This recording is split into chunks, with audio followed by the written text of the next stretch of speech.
Olá, bom dia. Meu nome é Luan. Esse trabalho, então, é fruto do grupo de pesquisa de tradução, né, com a professora Aline. Bom, aqui está o sumário da pesquisa, mas é mais para quem for olhar os slides depois, tá? Então, vamos lá, partir para a história da banda. Arctic Monkeys é uma banda inglesa formada em 2002 na cidade de Sheffield, formada por Alex Turner, né, que é o vocalista, o Jamie, o guitarrista, o Nick, o baixista, e o Matt, o baterista. E aí tá uma foto deles. Então, bom, a banda começou a fazer sucesso, né, teve sua grande estreia em 2006. Uma coisa que eu gostaria de mencionar é que o Alex, das 75 canções lançadas nesses 6 álbuns, ele escreveu 67 dessas sozinhos. Então, isso é uma coisa que mostra que ele está bastante envolvido no processo de criação, né? A adaptação da banda I Wanna Be Yours é a última faixa do álbum AM, lançado em 2013. E agora sobre o poeta, né? O John Cooper Clarke. John Cooper Clarke é um poeta e músico inglês que ficou conhecido por ser um poeta punk e transformava parte de seus textos em música. Eu escolhi essa foto em especial, que ele tá com um livro na mão, para mostrar que ele de fato era um poeta e que a música é inspirada no poema. O Alex conheceu o poema dele durante as aulas de inglês, porque ele é um poeta que na Inglaterra, né, ele faz parte do currículo de algumas aulas de inglês, como obrigatório.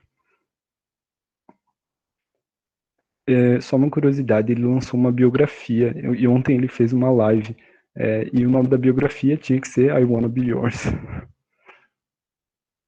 Aqui eu tirei esse print do website dele, caso vocês tenham interesse em conhecer mais do trabalho dele. Tem todos os poemas assim que ele lançou, e é só você clicar e vai aparecer o poema do lado. Achei uma interface bem legal. Tá, agora eu vou ler o poema, então. I wanna be yours. I wanna be your vacuum cleaner. Breathe in your dust. I wanna be your Ford Cortina. I will never rust. If you like your coffee hot, let me be your coffee pot. You call the shots. I wanna be yours. I wanna be your raincoat for those frequent rainy days. I wanna be your dream boat when you want to sail away. Let me be your teddy bear. Take me with you anywhere. I don't care. I wanna be yours. I wanna be your electric meter. I will not run out. I wanna be the electric heater.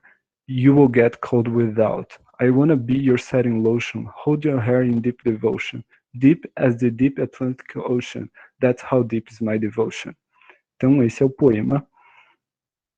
Agora, para análise do poema, o que a gente pode observar é que o humor somado à linguagem coloquial é usado para descrever o desejo de alguém de ser como objetos que estão no rotineiro de alguém, como uma cafeteira ou um aspirador que tem grande utilidade no dia a dia, mas não são associados com o amor.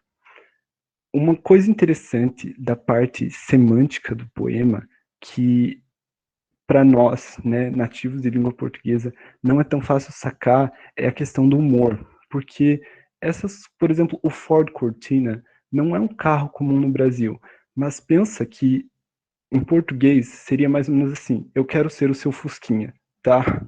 Eu nunca vou enferrujar. Seria mais ou menos por isso que são referências comuns da cultura britânica, né? O poeta também é inglês. Então, a minha primeira fundamentação teórica é no Roman Jacobson, ok? De acordo com Jacobson, a tradução intersemiótica ou transmutação consiste na interpretação dos signos verbais por meio de sistemas de signos não verbais. Eu vou retornar depois nela, tá? Para fechar com a análise do poema. Mas basicamente o que ele está falando aqui é, por exemplo, um texto ser transformado em uma pintura, ok? Né, uma interpretação de um signo verbal por um sistema de signo não verbal. Então, aqui a análise da adaptação em si. Vamos começar pelo texto. A substituição da segunda estrofe pela terceira. Acompanhe aqui com o mouse que aqui é o poema original, certo? e aqui adaptação. Então, a segunda estrofe, ela é completamente excluída. Ela não está aqui, ela não aparece em nenhum momento na música. E a terceira estrofe, ela se torna a segunda estrofe. Vejam só, né? Setting lotion aqui. Tem adição de vocabulário. Veja, no poema original é You call the shots, I wanna be yours. Na canção é You call the shots, babe, I just wanna be yours. São pequenas mudanças assim. Tem substituição no vocabulário. Essa parte é muito interessante, porque aqui fala I wanna be your electric meter. E aqui I wanna é substituído por let me, né? Be your electric meter. E electric meter é substituído por less meter. Eles significam a mesma coisa, tá? Que é tipo a caixa de luz. E less meter é uma gíria britânica mais moderna para falar do electric meter. I will not run out. Aqui ele já começa adicionando um and, né? O I will é contraído, fica I'll. E ao invés de not, never, né? Aqui novamente I wanna é substituído por let me. E aqui, electric heater é substituído por portable heater, né? Aquecedor elétrico e aquecedor portátil.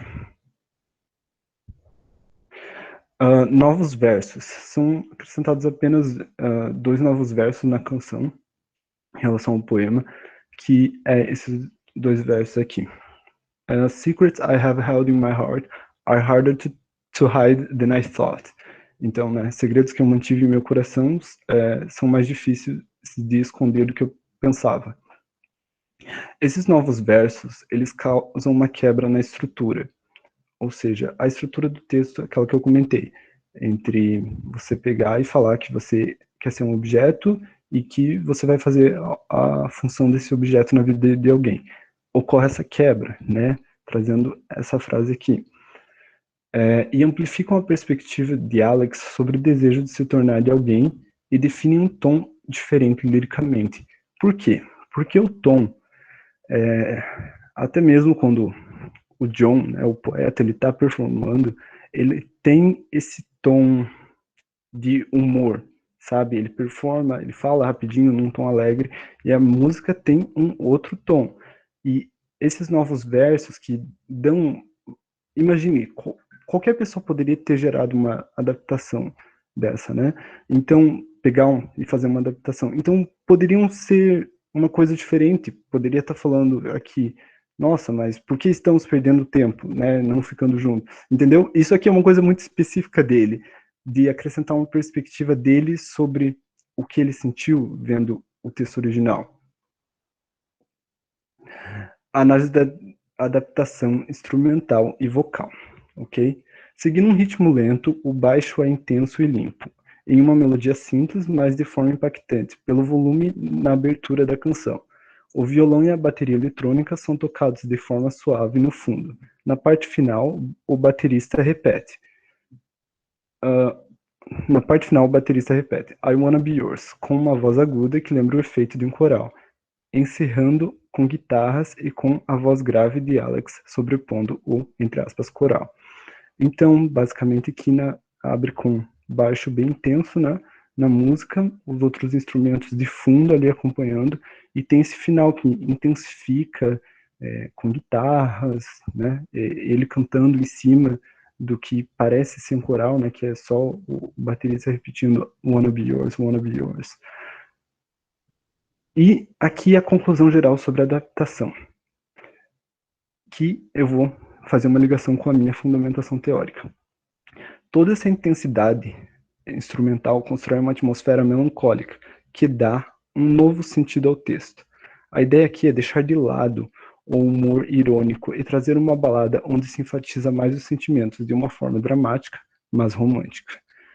Então, aquela definição que eu trouxe sobre, né, a intersemiótica, ela se encaixa muito aqui, porque, assim, o que eu vejo eu vejo que, assim, ele olhou para o texto, que o texto classificado como de humor, mas ele viu uma outra coisa, sabe?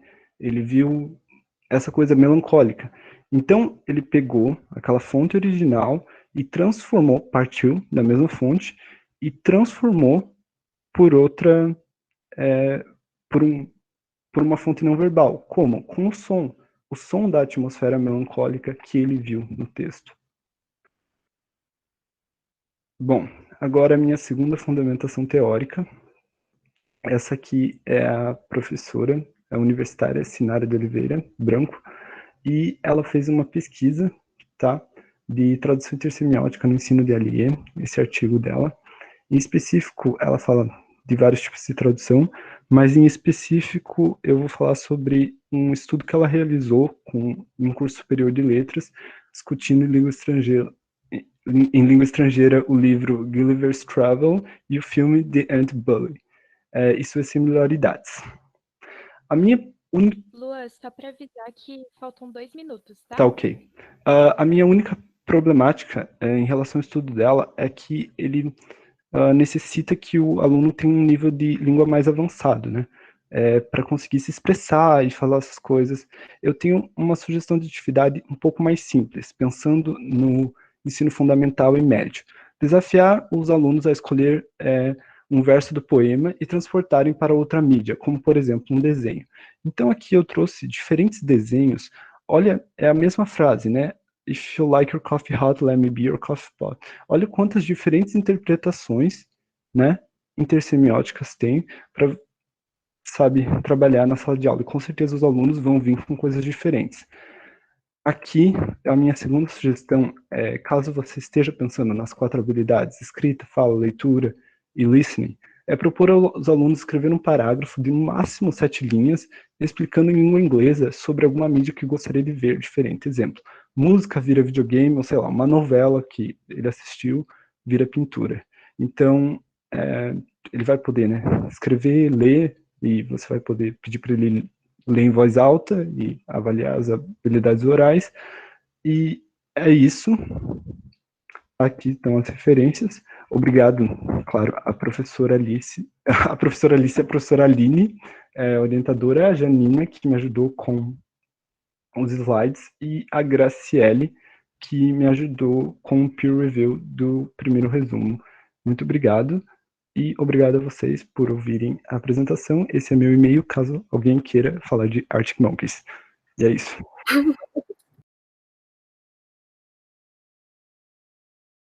Obrigada, Luan.